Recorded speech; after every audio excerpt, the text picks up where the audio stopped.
What's up, everyone? It's the World Cup final preview on the Main Stand podcast. I'm Josh. Pat's with me here today. No Mitch. He's spending time with some family, so we're here tucking in on a duo episode. Hmm. We can before we tuck really too heavy into the final, what are your semifinal takeaways, Josh? What did the two semifinal games kind of show you? Morocco surprised me a little bit. I think they hung with France. They gave up an early goal, but they were pretty good. They offensively were a lot better than I thought they would. They pressured France quite a bit. Yeah, I thought they were Um, unlucky not to come away with at least a goal, honestly. that bicycle kick would have been a wild goal. That would have been golden. Oh That would my have been God, double yeah. But gold. I mean, more than just the bike too. They were creating chances really well. They were getting down the flanks of France really well. Yep. Testament to France's back four. Kanate channeled his inner Virgil van Dijk. Yeah, Kanate had a really good game for France, and they were literally Morocco was on the line a couple times. There was that one I think in the second half that was cleared off the line that was so close. Yep. Yeah. No. Morocco, yeah, they're Impressed with unlucky them. to not get a goal there. Um, France, I never saw France losing to Morocco though, if I'm being honest, and that's no disrespect to Morocco. They just have too much gas on offense, and Yeah. when you give up an early goal too, because I thought the first half was going to end in a draw. Thought it was going to be kind of a slow burn. When France get an early goal like that, it's done so pretty quick. Mm. A last note on that game, and then we can go touch on Argentina and Croatia. But it was impressive to see Morocco switch their game plan the way that they did, Mm, go a goal down, and then really start taking the game to France. A lot of teams kind of crumble yep. when they have to do that. But Morocco played really well. But also just big credit to France that what a side that they are there, man. To get to two back-to-back World Cup finals is nothing to scoff at all. Extremely impressive side. It's going to be a really good game on Sunday. But moving over, uh, Your this boys. game probably more me than you in terms of paying attention to it and wanting to talk about it. But God, man, what a game for my two Argentines, man. What a game for Julian Alvarez, who was honestly Messi got man of the match, but Messi even said Julian was Yeah, man of the match. What a game from Alvarez. And just Argentina in general. I think Argentina's midfield has probably been the best in the tournament. Um, probably. I think That they're run Julian Alvarez made, that second goal was just fucking magnificent. just ran straight. I Honestly, know. just ran No, but straight. it was just the way he catches the ball off the bounce and just slots it in Yep. is just Yeah. amazing. Great. The Sergio Aguero regen right there, man. I'm telling you, Yeah. he is the truth. And as a City fan, I'm very blessed to have him and Holland at the club. But we're not talking about City today. We're talking about Argentina. We're all Argentina for 4 minutes, and then we'll talk about the final. Um, Really impressed again with the forwards. The forwards were great. The midfield was great. Special shout out to Molina on Argentina's right. I think he's been industrious at the right back spot for Argentina. And I was really impressed with Tagliafico too. I actually thought the left was going to be a place of concern Mm. for Argentina in this game with how good Acuna has been throughout the tournament. But Tagliafico came in and played a really good game too. Um, See, yeah, Argentina. I thought Molina was gonna have a tough time going up against Perisic, and he dealt with him pretty well. Yeah, So, he did great. I think he's been one of the better fullbacks at the tournament too. mm, yeah, scored that big Otamendi. goal against the Netherlands, I believe. Yeah, Yeah, I think he scored the first, the first right? one. First or Yep. second. Yeah. Otamendi's been great at the back too. I think Argentina have been really solid, man. I was super impressed with them, but equally I was unimpressed with Croatia. Yeah. So you did send something in the group chat though that you thought it was a matter of Argentina playing good. Do you think Croatia were bad on the night?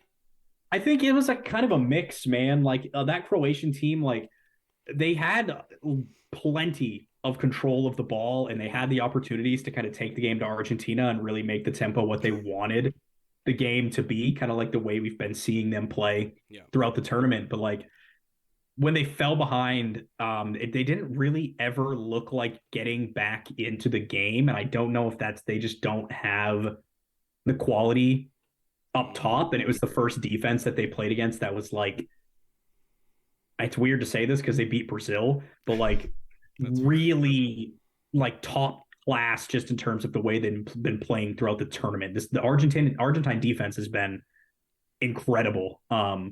And it just didn't really ever feel like Croatia did enough to shake them.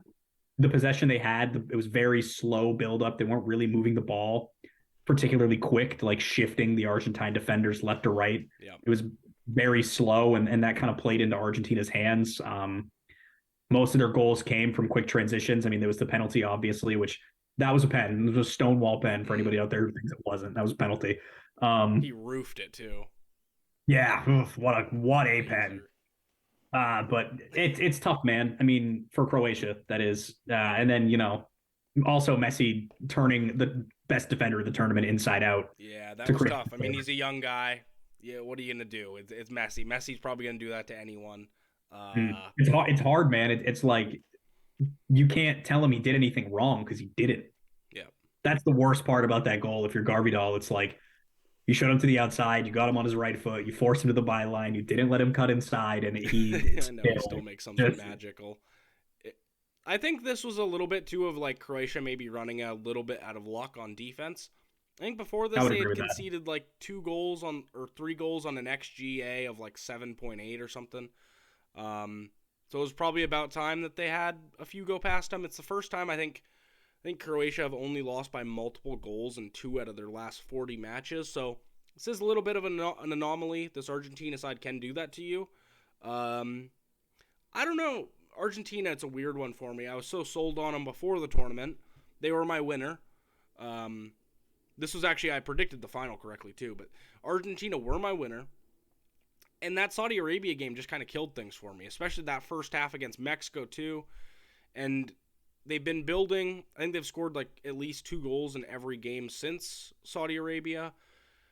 They've been building form. They've been getting better, but something still just kind of rubs me the wrong way about this Argentina side. Maybe it's kind of their squad being full of knobheads, but I don't know. Something rubs me the wrong way that there's still something missing about them. And I don't know how you say that after a 3-0 win against Croatia in pretty convincing fashion, but there's something that still tells me to just hold back on this team.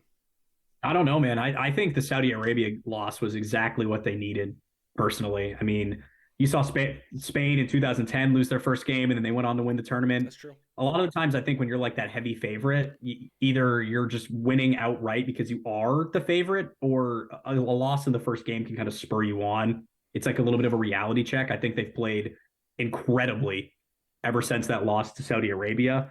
And, more importantly, the loss to Saudi Arabia got Julian Alvarez to become the real main guy at the top there. Last note on him, and then we can kind of tuck into the thoughts on the overall match. Just a really cool little statistic about him.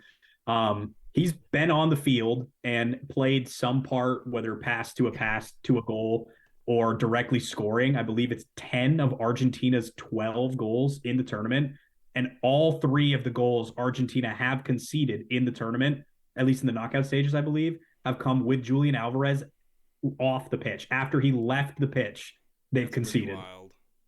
So his pressing, definitely not like a quality of his to underrate. I've been really impressed with him. I think he's the young player of the tournament, and if he puts on a show in the final, he could argue he could make a case for being player of the tournament over Messi, in my opinion.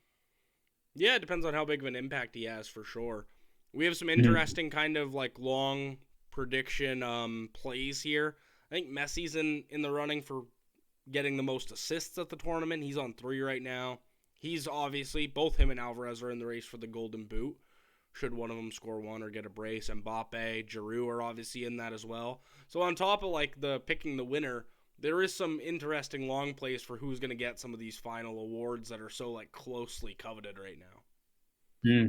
I think every player or every award, it obviously, but every award there is going to be won in this game. I don't think you can make any case for any other player. I think for me, the front runners for player of the tournament are Messi and Griezmann. Griezmann's been really good. That he set up the second goal, kind of. I mean, it was off his shot, but it was a great run. He's been everywhere. He's been like the heartbeat for this French team going forward. I've been super, super impressed with Griezmann throughout this entire tournament. I think, and it's him and Messi and Giroud are both on 5, and then Alvarez is on 4 goals going into this game as well. So Golden Boot definitely up for grabs. I think ultimately, if there's an Argentine player that's going to win Golden Boot, it's probably going to be Alvarez. I would think, just with the way Messi's been playing these past few games, I think Alvarez has got a little bit more of the knack for getting in the front of the goal and actually putting it in the back of the net. Messi definitely there to create it. I think Yeah. Messi could get an assist or two in this game if it's a high scoring one. But I think Alvarez would be my guy to put my money on, or even Giroud, because if he just gets one, he's on 6 goals. And if Messi doesn't score, you know, maybe it is Giroud. Maybe I'm saying Giroud golden boot, Messi golden ball, Argentina win the game. Maybe that's how I'm feeling. Well, come That would back be to me at the pretty end of the episode. interesting. I could see. I don't know how Giroud will do against that back line. I said that against England too, and he fucking scored. So who knows? I mean, The one thing about France is France did concede 2 penalties against England. They're not immune to anything like that. Messi's the pen guy, so hmm, you have to look at that too when looking at the golden boot. So that's true. And yeah, France have been a little irrational at the back with some of their challenges. I think that's the sign of having some young guys back there, but yeah. they haven't been unbelievably composed, and I do think that's going to play into Argentina's favor in terms of just attacking the French box in this final here.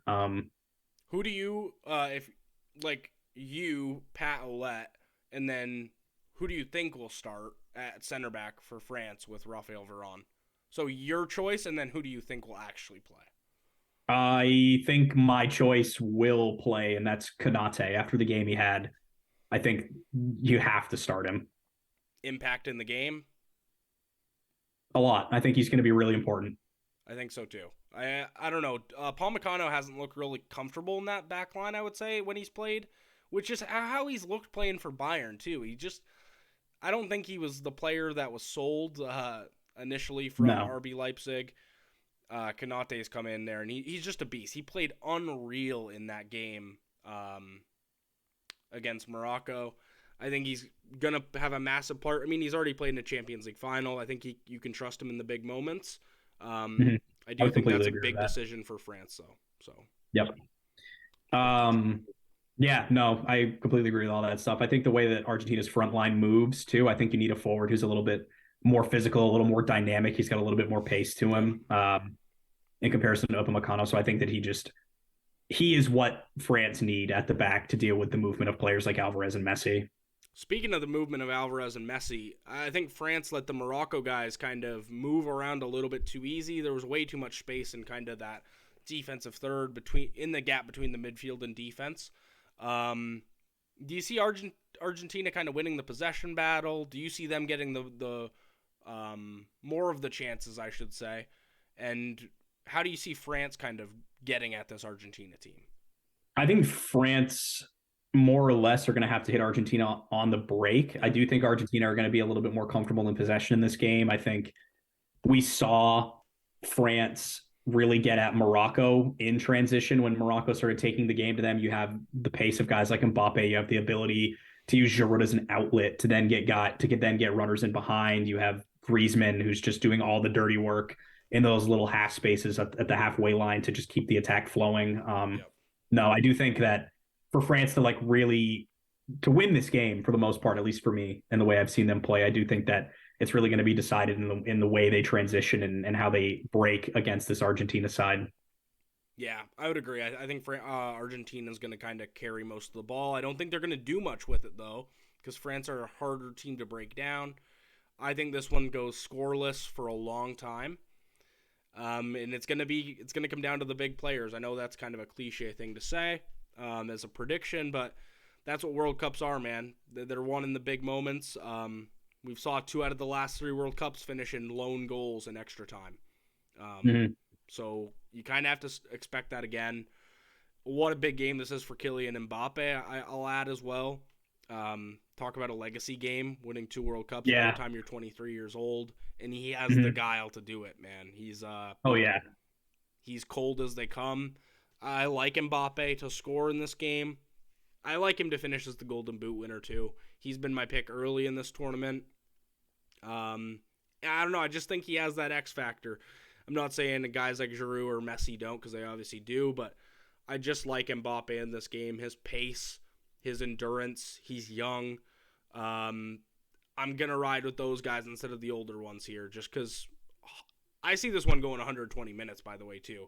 I don't see there being a breakthrough before that. I have got a little bit of a different view on this game. I think the way that Argentina have been playing, they have a goal in them in regular time. I think it's really, really hard to keep those guys out of scoring positions, and I think it's equally difficult to keep them from scoring in general.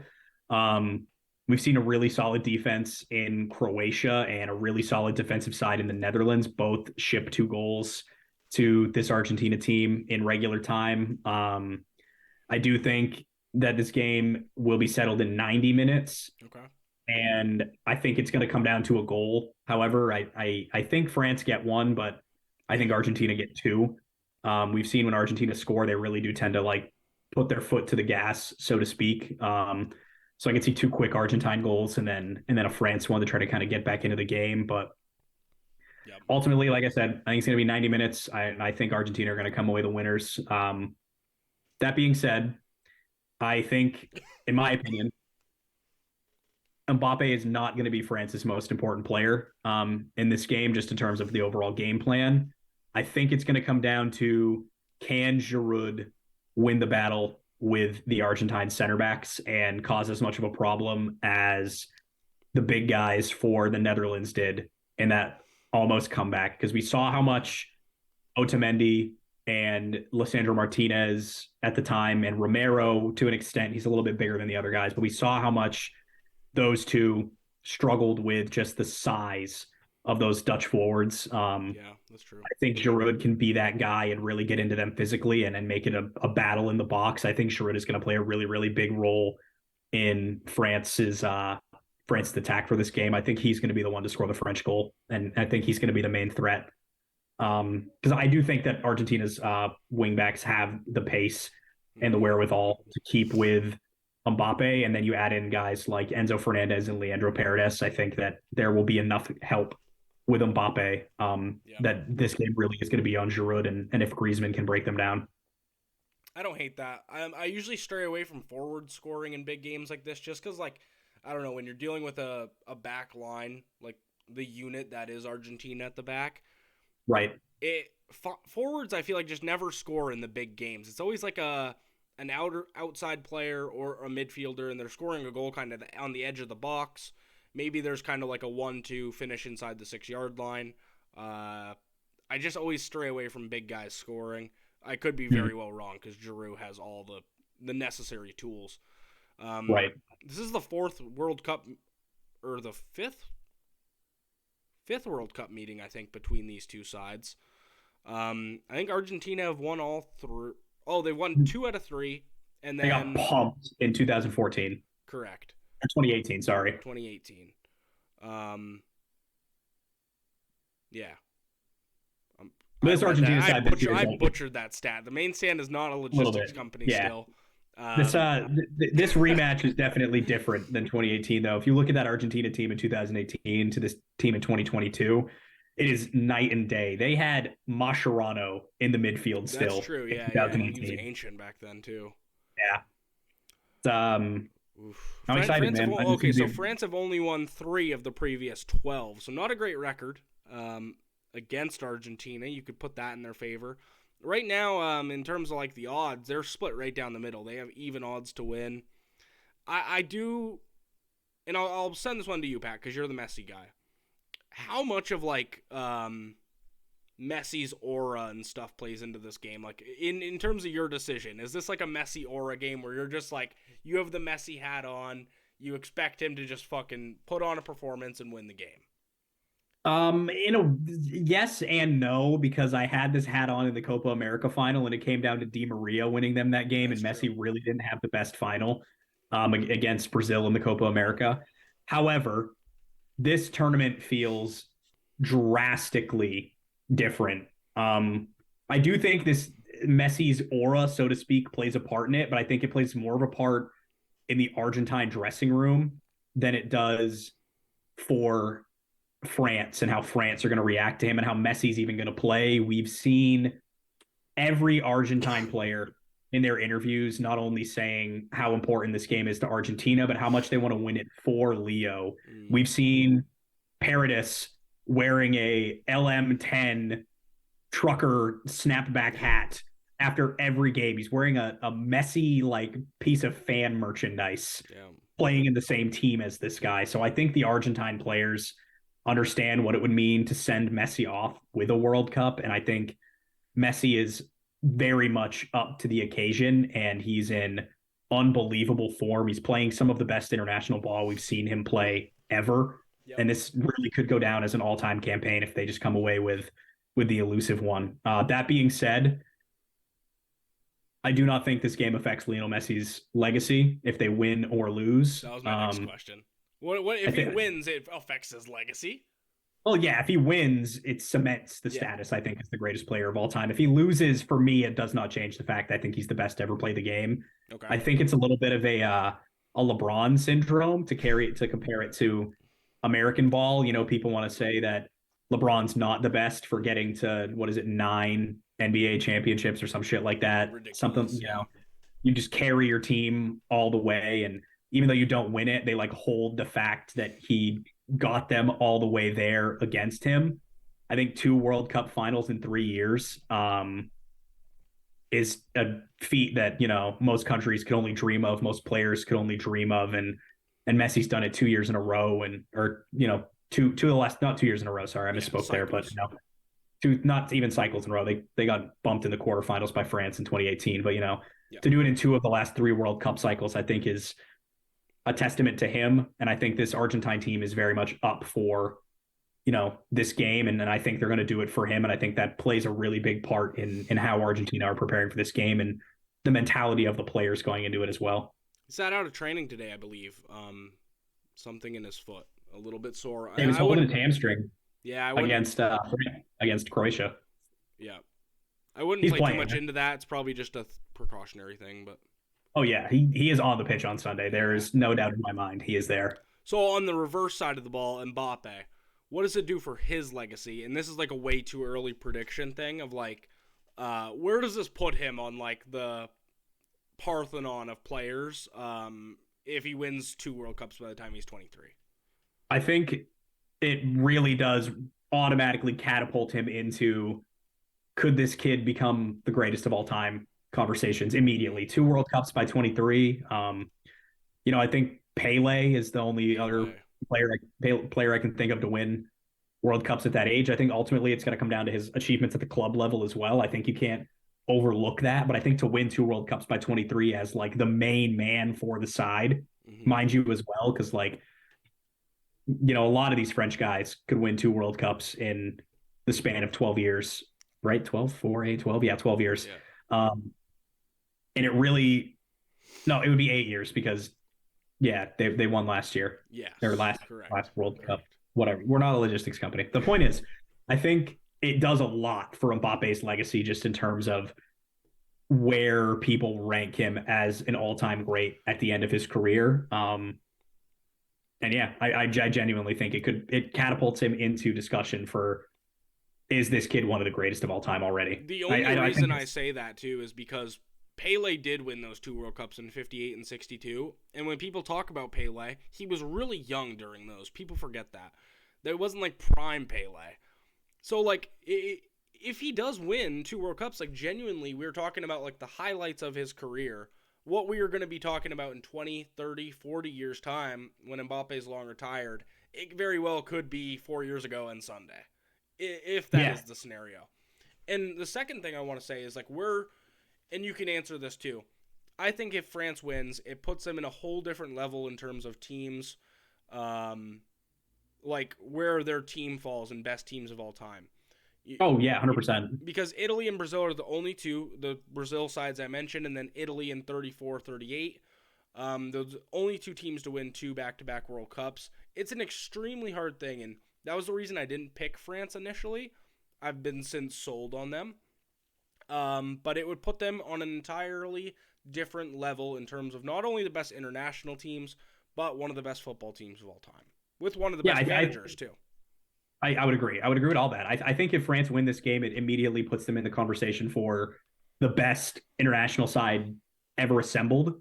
You look at the, you know, between the 2018 and the 2022 France, it's like not super unchanged. A lot of the spine is still there. You know, there's like younger guys in, different guys out, you know, et cetera. But I think for the most part, you look at these teams, you're putting this France team in the conversation with like Brazil or not Brazil with with like Brazil, Yeah. those Brazil Yeah, teams that we all literally. think about, with like Spain between 2010 and 2012. You're putting them in the conversation with giants of the game, teams that people think about as like the pinnacle Mm-hmm. of football. They're this France team is in the will be spoke of in the same breath as like Pep Guardiola's Barcelona, teams Yeah, like that the that have best, the done these best, the like best.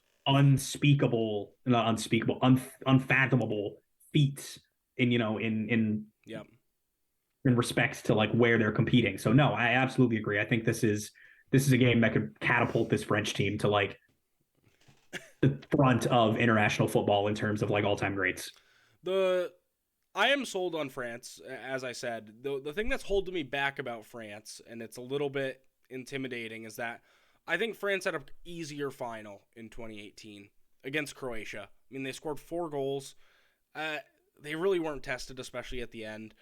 And Argentina were in that 2014 final. I know there's not many leftover pieces from that, but Messi knows what it felt like. There are guys on that team kind of just that were around. Um, and I think that'll stick in guys like Messi's head. And I think that might give him a little bit of an edge. And, the fans as well. Fans play a big part in finals like this, just with the ambiance and the crowd and the nervousness and all of this stuff.